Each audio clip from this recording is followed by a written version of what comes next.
वर्षभर मेहनतीनं उभं पीक डोळ्यांसमोर जमीनदोस्त होतं. सांगा यात आमचं काय जातं? भेगाळलेल्या जमिनीवरनं आभाळ ठेंगणंच वाटतं, पण तुझ्यामुळंच वरुण राजा सुगीचं दिस तरी भागतं. मंत्री पुढारी येतात अधनमधनं, तेनं रितं करतात थोडं कर्जांचं, मूठभर अपेक्षांचं. कोरड्या ठाक पडलेल्या विहिरीला मग आशेचा पाझर फुटतो. काहीच न राहता शेवटी तो बळीराजाच ठरतो. ही दृश्य कोणत्याही सिनेमातली नाहीत, तर हे दृश्य आहेत भयान दुष्काळजन्य स्थिती दाखवणाऱ्या आपल्या महाराष्ट्रातली. आपण पाहिलं तर जिथं नजर जाईल तिथवर दिसते केवळ कोरडी ठाक पडलेली जमीन. निश्चित आता आपण पाहतोय की खूप मोठ्या प्रमाणावरती ह्या जमिनीला भेगा पडलेल्या आहेत आणि साधारणपणे माझ्या हातात ही काठी आहे. ही 1 फुटाची काठी जवळपास असेल आणि आपण जर इथं या जमिनीमध्ये भेगा जर मोजायला गेलो तर ही पूर्ण काठी जी आहे ती या ठिकाणी भेगांमध्ये जाते. म्हणजे एवढ्या 1-1 फुटांच्या भेगा या जमिनीमध्ये आपल्याला पडलेल्या पाहायला मिळत आहेत. आणि ही अशा पद्धतीची जायकवाडी धरण कदाचित काही वर्षापूर्वी पाहायला मिळालेलं होतं. वाटलं होतं की ते पुन्हा पाहायला मिळणार नाही, मात्र लहरी निसर्गानं आणि दुष्काळामुळं ह्या जो जायकवाडी धरण क्षेत्रातील ही जी जमीन आहे ती पुन्हा एकदा कोरडी ठाक पडलेली आपल्याला पाहायला मिळते, भेगाळलेली आपल्याला पाहायला मिळते आहे.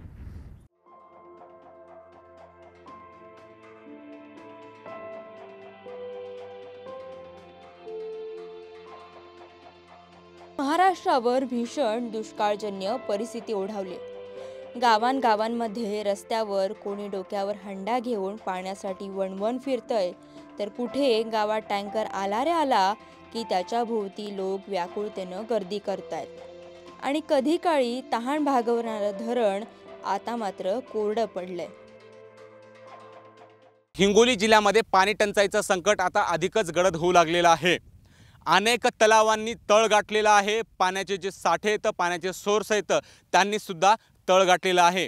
हिंगोली जिल्ह्यामध्ये 28 लघुसिंचन प्रकल्प आहेत, त्यापैकी 15 प्रकल्पांनी जे ते तळ गाठलेलं आहे. मी सध्या वडद तलाव परिसरामध्ये आहे. आपण या ठिकाणी हे चित्र बघू शकता.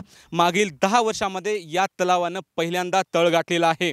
तलावामध्ये पडलेल्या भेगावरून पाणी टंचाईचा अंदाज आपल्याला पाहायला मिळतोय. एकंदरीत हिंगोली जिल्ह्यामध्ये पाणी टंचाईचं संकट किती भीषण आहे ते या भेगावरून आपल्याला अनुभवायला मिळते, पाहायला मिळते. हिंगोली जिल्ह्यामध्ये अनेक गावांमध्ये पिण्याच्या पाण्यासाठी नागरिकांना वणवण करावी लागत आहे आणि ही समस्या लक्षात घेता प्रशासनाच्या वतीनं यावर्षी 81 ठिकाणी विहीर आणि बोरचं अधिग्रहण करण्यात आलेलं आहे. ज्या ठिकाणी पाण्याचे सोर्सच नाहीत त्या ठिकाणी टँकरच्या सहाय्यानं सुद्धा पाणी पुरवठा केला जातोय. अनेक गावांमध्ये टँकरच्या सहाय्यानं पाणी पुरवठा केला जातोय. 28 प्रकल्पापैकी 15 प्रकल्पांनी तळ गाठलाय, तर उर्वरित प्रकल्पामध्ये सुद्धा अत्यल्प स्वरूपाचं पाणी आहे. सिद्धेश्वर धरणामध्ये 0% इतका पाणीसाठा आहे, तर येलदरी धरणात फक्त 28% इतका पाणीसाठा आहे. जर यावर्षी लवकर पाऊस काळ सुरू झाला नाही, लवकर पाऊस झाला नाही, तर हे पाणी टंचाईचं संकट अधिकच गडद होण्याची शक्यता वर्तवली जात आहे.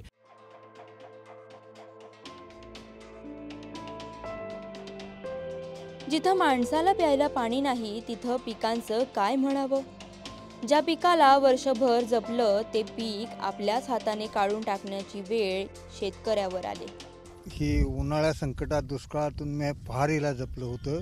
बाकी पिकं मी सोडून दिली पाण्याअभावी, पण फक्त केळीवरच पूर्ण लहान मुलासारखा जीव लावून सांभाळून अचानक वाऱ्याची लाट आल्यामुळं माझी पूर्ण शेतीतील बाग उद्ध्वस्त झाली व पाक झोपले गेलेले आहे. पूर्ण गावच्या गाव सोलापूर जिल्ह्यातल्या मोहोळ तालुका आणि पंढरपूर तालुक्यामध्ये काल रात्री जो अवकाळी पाऊस झाला त्याचा मोठा नुकसान फटका जो आहे आपल्याला बघायला मिळतोय.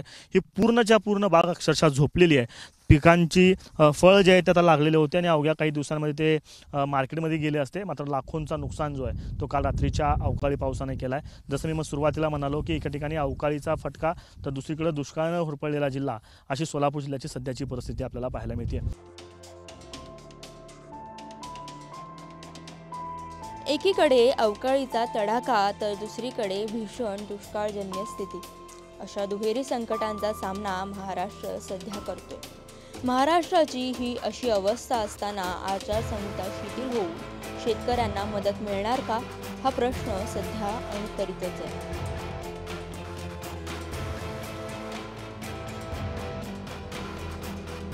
ब्युरो रिपोर्ट ABP माझा. ABP माझा, उघडा डोळे बघा नीट.